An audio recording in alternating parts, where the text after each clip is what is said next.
League win, first away league clean sheet.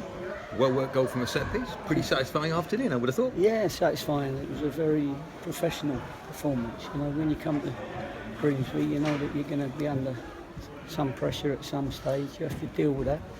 They got some good players, up front that are quick, and we had to deal with that.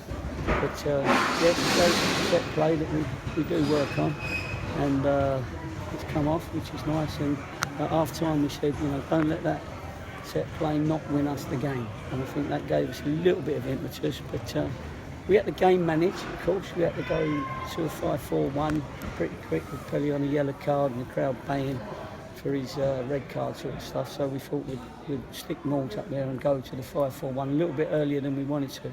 But to be fair, I think we stemmed the flow that they had at that point and managed to get the ball down in the corners for a little while. But of course you celebrate with your fans when it's your first away result. We've been unlucky a few times, and couple of months ago they were draws, instead of wins.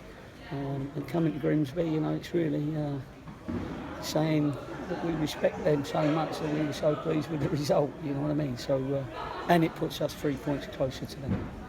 And another run is starting to develop. This squad has shown that they can go long unbeaten runs. It's 6 now. The momentum is going, isn't it? Yeah, that's right. And I think, especially in the first half, we played a lot of decent football. We had, lads out there that were willing to fight for everything. And they make no mistake, they've got some dangerous players. They have, and they'll cause a few problems when they get their towels up. So, we had to kill the game a little bit, in as much as we couldn't make it an end-to-end, and then us try and overplay, if you like, because you can't do that when the crowd are paying and they're getting a few free kicks, etc, etc. So we decided to shut up shop a little bit early, but we did that, and I'm very, very proud of the squad.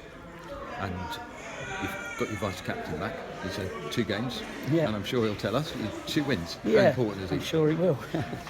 Well, he's very important, but we're only 14 games into the season, aren't we? So, let's not get carried away with either our results or our individuals. But I was very pleased with our football in the first half, because that created a few opportunities for us. Our goalkeeper's come up trumps today. Griff has made 2 or 3 very good saves when they was in. It's what you expect from a top goalie, and he come up trumps.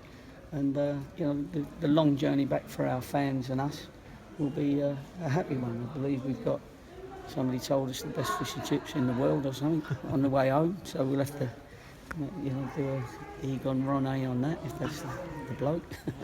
Or is it a woman? Anyway, we're just happy.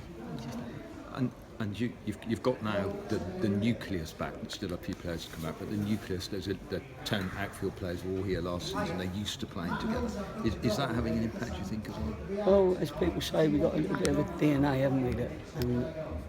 And when you've got that, in possession and out of possession, on the field and off the field, the more you get on the pitch that know your DNA and what our identity is, the better it becomes. And of course, we didn't have Downsy for a long time, we didn't have Stoss for a long time, Pelly was out, Wrighty was out, so we've had a few where we haven't really been able to play everyone that's totally au fait with our DNA. They'll get it because they're good lads and they want to learn it, but something like today, when they're watching from the bench, they'll know what I mean. And the final question, you weren't prepared to reveal the formation, but you pulled one on us all. Harry Pell starting up front. Well, you wouldn't believe me if I told you anyway. You'd have thought I was spinning you a yarn, so I thought I'd better not tell you.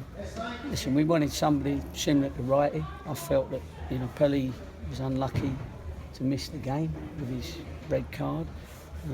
He's been fit, he's played in every game, so I just chose him over Malls, because I think Malls is still, he's getting there, Malls, but he's still not quite 100%.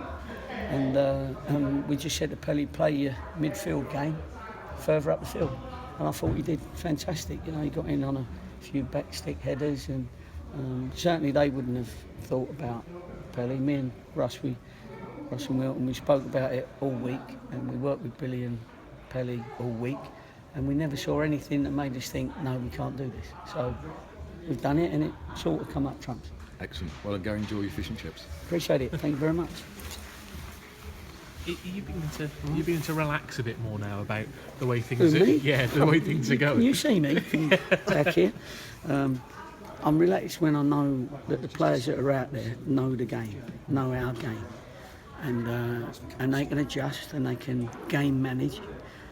And I've got some leaders on the pitch now, that can dictate, that can tell people what to do, where to go, and that helps.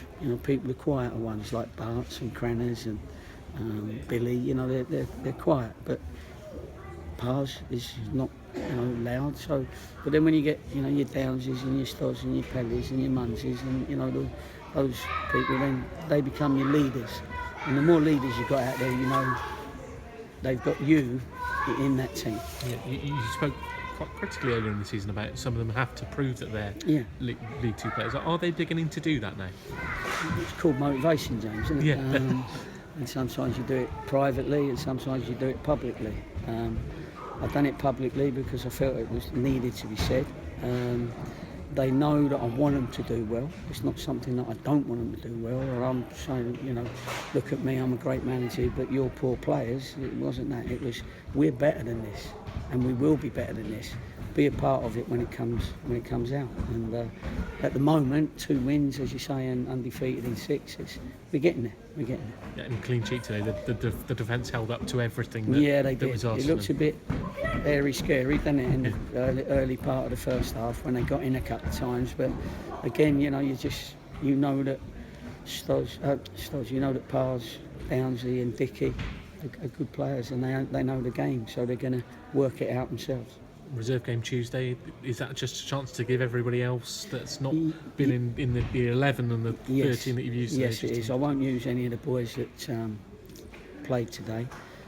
Morgs will probably need a game, to be fair, he's probably the only one, just to get them up to that sharpness. So yeah, it'll be the 7 subs and 2 or 3 of the young lads. And too early for Dan Holman, that particular game? I think it will be, because we want to get him right before we let him loose. But listen, if he comes back after the weekend feeling fine, then of course we'll have a look at it. But at the moment we're managing him, and while we're winning, then we don't have to rush, if you like, and throw him in. So, but he is looking forward to getting back now. I can see in his eyes, in his persona, that he wants to play now. You going to give him another day off? Extra day off? I'll have to think about that. I'm sure one of them will ask me. But listen, if I do, and as they've won again, then obviously, and we set a trend, we'll have to start calling them part-time. So I've got to be careful how many days I'll give them off. The chairman will start saying they're nicking a living. Cheers, Gary. No problem.